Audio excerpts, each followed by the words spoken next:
Ang principal, tagtilaw ka.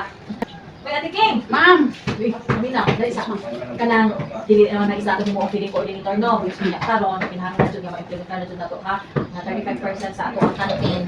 Sa feeding yun na siya. No? So, murag na atay mga 300 kada semana nga budget sa feeding.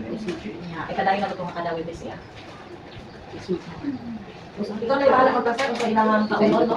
basta gulay na. O, gulay ka ng healthy yun para sa ato ang mga bata. Nana ko po naluto dyan, ma'am. Ha? Nana ko naluto. Update ba ni mo? Kano pagani tagakailan? Wibis man, ma'am. Wibis man dahil dito ang feeding, no? Ang sama sa ni. Lauoy nga dabong, ma'am. Api ng principal sa feeding? Yes, ma'am. Kaya maumanay mo. Proof sa feeding nga nakaluto dyan. Ako ba? Ano tinawan? Ang principal, tagtilaw ka. Okay. Yes, ma'am. O, sige, dagan Ay, salamat. bitsin na, ma'am. Ay, si Suning. O, Diet ka na. Diet mo ka, ma'am. Diet po ko, ma'am. Parista. sige. Okay, for healthy living, no? Yes, ma'am. Sige, dagan salamat. Salamat po, ma'am.